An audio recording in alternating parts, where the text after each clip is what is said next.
Good afternoon and Happy New Year. I am so proud to be here today to usher in a new day for New York City.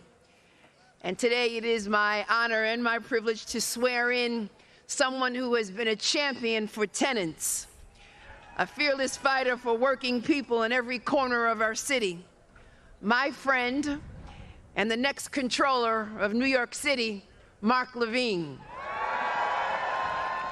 It is truly my honor and my privilege to administer his oath of office.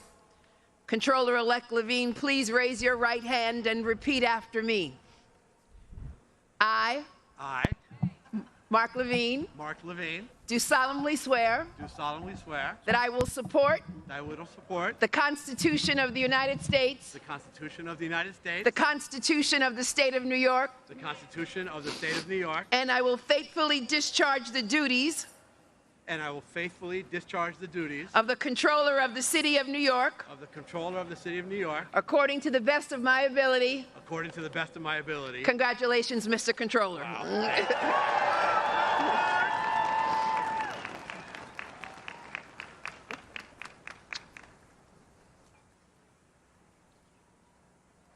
All right, well, there's no going back.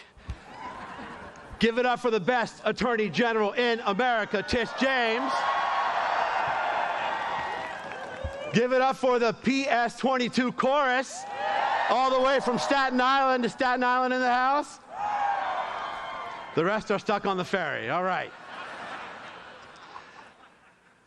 Thank you to my wonderful family, my wife, Evelise, and our sons, Alejandro and Daniel. I love you so, so much.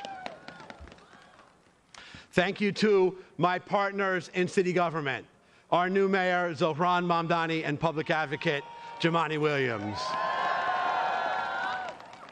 How remarkable is it that on these steps today, we have 3 swearings in, one by a leader using a Quran, one by a leader using a Christian Bible, and one by a leader using a Chumash, or Hebrew Bible. I am proud to live in a city where this is possible. Muy buenos días a todos y a todos. Me alegro que estén acá con nosotros. Lamento que están pasando tanto frío, pero ni modo. ברוכים הבאים לכולכם, איזה כיף שבאתם.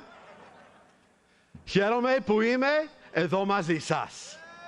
Now, for those of you who do not know Spanish, Hebrew, or Greek, welcome, thank you, and please download Duolingo. Now, I know what you're all thinking. What the heck is a comptroller? Excellent question. This job is about ensuring that people who have spent their lives working for this city can retire with dignity. It's about ensuring that our budget reflects our values, that our government inspires the trust of its people. A comptroller also understands the consequences for working-class families when they are excluded from our economic system. I have seen this in my own neighborhood of Washington Heights, where far too many families, for far too long, have been held back from achieving their dreams, blocked from banks, and forced to rely instead on pawn shops and loan sharks. Back in the 1990s, I founded a community credit union uptown to change this. This financial cooperative, owned by the community, has lent out over $100 million in small loans in the neighborhood, with a 98% repayment rate, proving that when you give working people an opportunity, they will seize it.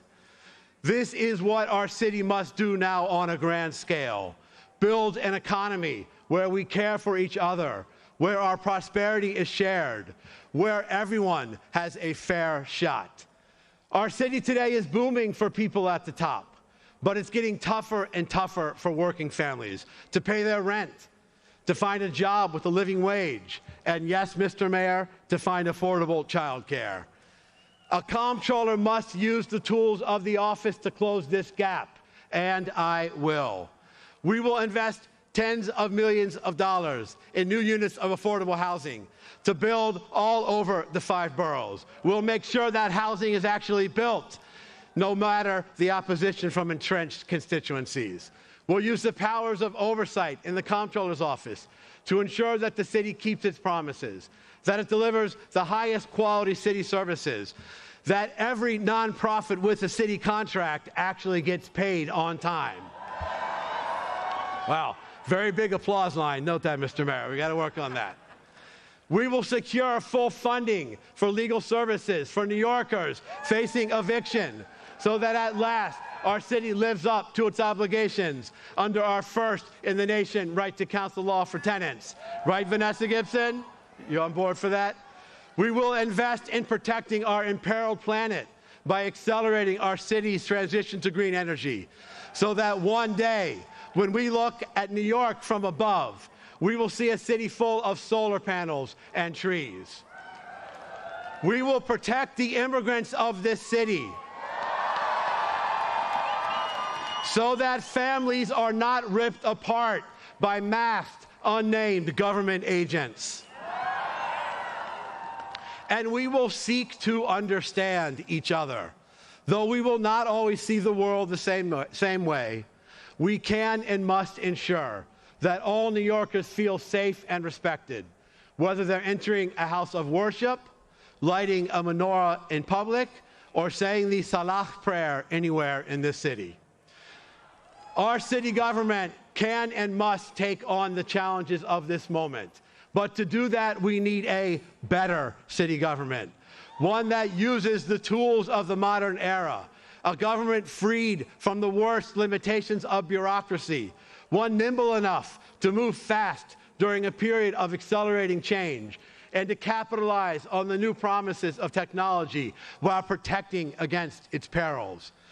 No other city on earth has this many lives, languages, and dreams in one place.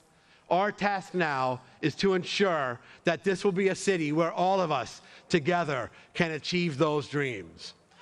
Almost 30 years ago, I stood in a small storefront in Washington Heights, helping immigrant neighbors open their first savings accounts.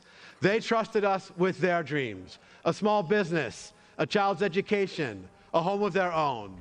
Today, you have entrusted me with something far greater, to safeguard the resources and the future of this entire city. I promise you, I will honor that trust every single day. Muchísimas gracias. Toda rabá. Efkaristo poli. Thank you so much. Thank you.